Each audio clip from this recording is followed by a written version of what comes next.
सर्वव्यापक राम के दो निवास हैं खास, दिवस ओरछा रहत हैं रैन अयोध्यावास।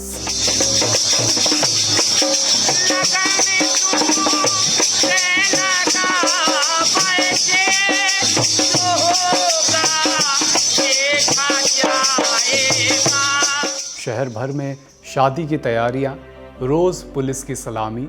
किसी राजा के लिए शायद ही ऐसे ठाट बाट आपने कभी देखे होंगे, लेकिन अब रजवाड़े ही कहाँ हैं?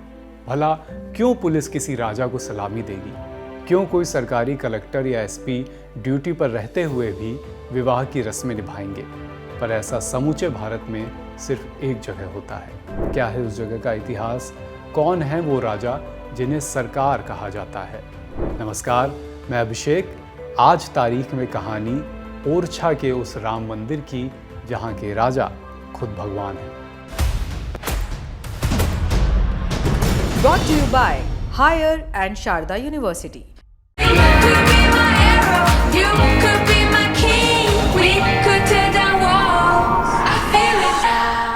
मध्य प्रदेश के बुंदेलखंड में एक कस्बा है ओरछा।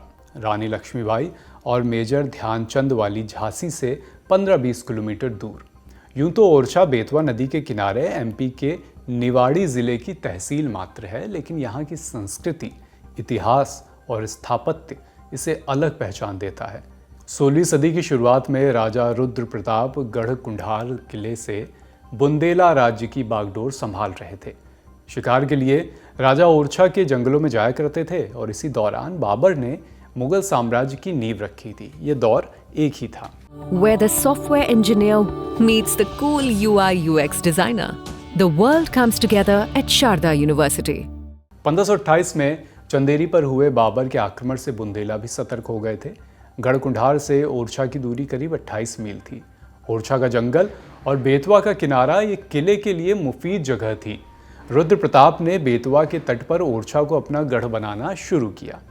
1530-1531 में ओरछा को बुंदेलों की दूसरी राजधानी के तौर पर पहचान मिली। रुद्र प्रताप के बाद भारती चंद गद्दी पर बैठे।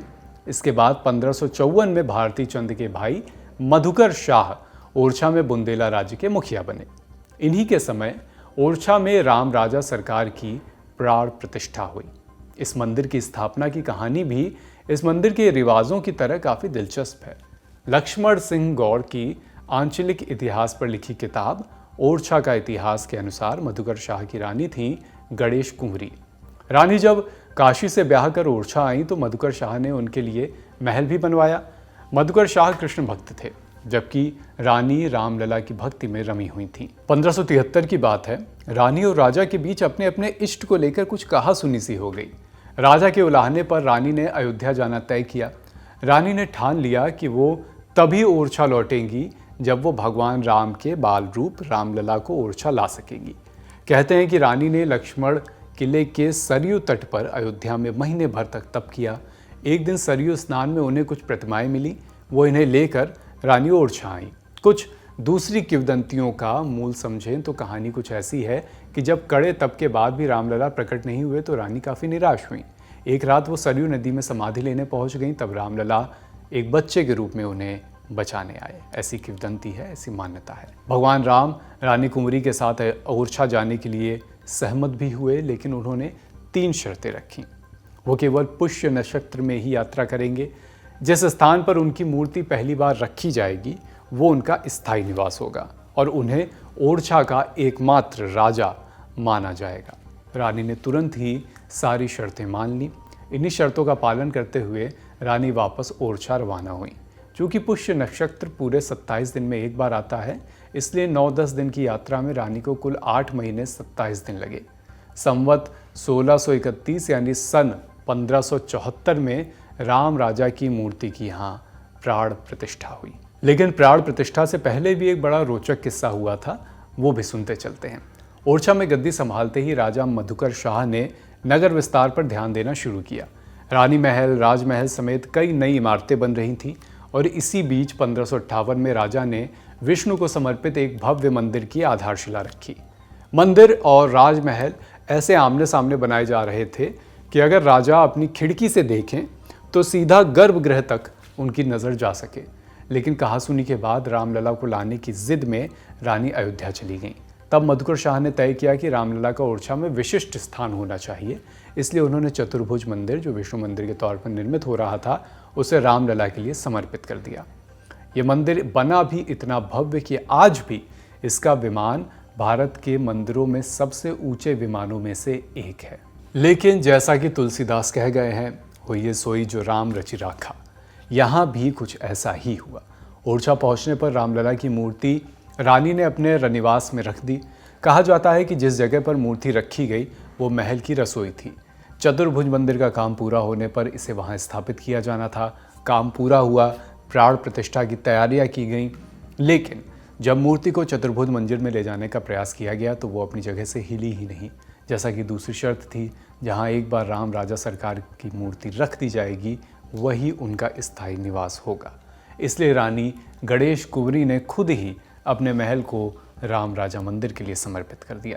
तीसरी शर्त के मुताबिक भगवान राम को ओरछा के राजा के रूप में प्रतिष्ठित किया गया। राजा मधुकर शाह ने स्वयं को राम राजा सरकार के प्रतिनिधि के रूप में नामित किया।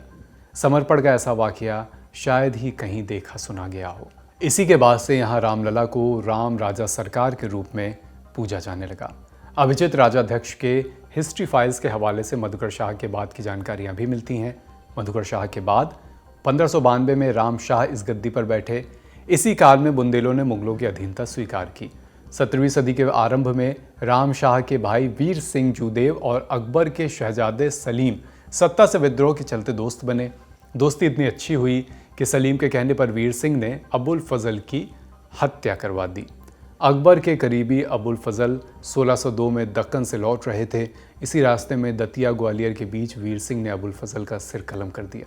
1605 में अकबर की मृत्यु हुई। सलीम जब जहांगीर की उपाधि लेकर बादशाह बने तो ओरछा के कद में इजाफा भी हुआ। वीर सिंह को महाराजा की उपाधि मिली। वीर सिंह बुंदेला ने भी आवभगत में एक नई नज़ीर पेश की। जहांगीर के ओरछा प्रवास के लिए वीर सिंह बुंदेला ने नया महल ही बनवा दिया। आज भी जहांगीर महल राम राजा मंदिर के सामने राजमहल हाथे में मौजूद है।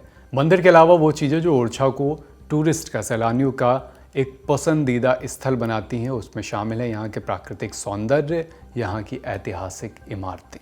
चूँकि रानी का महल ही राम राजा मंदिर में तब्दील हुआ तो यहाँ की बाहरी दीवारें किले जैसी ही हैं, जिन पर गुंबद के आकार के बुर्ज बने हुए हैं। इसका फ्रंट सादा दिखता है। गर्भगृह के सामने एक चांदी वाला दरवाजा है जिस पर हाथी के सिर और गणेश की आकृतियाँ बनी हुई हैं। गर्भगृह के सामने एक बड़ा सा आंगन है जिसके परकोटे में चारों तरफ बरामदे और कमरे हैं। मुख्य दरबार में भगवान राम पद्मासन में विराजमान हैं और साथ में सीता और लक्ष्मण क्रमशः बाईं और दाहिनी ओर हैं। यहाँ तक कि जब देश आज़ाद हुआ तब भी इसे बरकरार रखा गया। Orchha kingdom customary law protection under the constitution of India नाम शोध पत्र में इस मंदिर के रिवाजों की दिलचस्प जानकारियाँ मिलती हैं। ओरछा रियासत को वीर सिंह द्वितीय की अगुवाई में भारतीय संघ में मिला दिया गया, लेकिन राम राजा सरकार के रिवाजों को जस का तस स्वीकार किया गया। यह इकलौता ऐसा मौका था जब भारत सरकार ने भगवान राम को राजा की तरह पूजने की प्रथा को अनुमति दी। ओरछा के मामले में प्रथा किसी भी लोक नीति के विरुद्ध नहीं थी। लोग खुशी खुशी इसका आनंद ले रहे थे, इसलिए भारत सरकार ने भी इसे उचित सम्मान देते हुए जारी रखा। आज भी ओरछा में मध्य प्रदेश पुलिस राम राजा सरकार को गार्ड ऑफ ऑनर देती है। रोज़ 4 वक्त की सलामी दी जाती है। मंगला आरती में सुबह के समय पहली सलामी, दोपहर करीब 12:30 बजे राजभोग के समय दूसरी सलामी, रात को 8 बजे संध्या आरती के समय तीसरी सलामी और इसके बाद रात में शयन आरती के समय चौथी सलामी। विवाह पंचमी, रामनवमी समेत सभी त्यौहार उसी तरह मनाए जाते हैं जैसे पहले के समय में मनाए जाते थे। भगवान को शाही भोजन परोसा जाता है, पान के बीड़े का प्रसाद बंटता है। विवाह पंचमी के दिन धूमधाम से राम राजा का ब्याह भी सरकारी अमले और जनप्रतिनिधियों की अगुवाई में होता है। हम अलग अलग समय पर देश के तमाम मंदिरों की कहानी, उनसे जुड़ी क्या मान्यताएं हैं, उनका क्या इतिहास है, ये सारी बातें आप तक तारीख के माध्यम से लाते रहते हैं। ये कहानी भी इसी श्रृंखला का एक हिस्सा, जहां हमने आपसे साझा की कहानी ओरछा के राम राजा की। यह एपिसोड लिखा है अनुराग ने। अपना ख्याल रखिए। लल्लन टॉप देखते रहिए। शुक्रिया। लल्लन टॉप के दर्शकों के लिए एक सूचना भी है। इस बार guest in the news room में हमारे मेहमान हैं आमिर खान। अगर आप भी इस शूट का लाइव ऑडियंस का हिस्सा बनना चाहते हैं तो डिस्क्रिप्शन बॉक्स में दिए लिंक पर क्लिक करिए।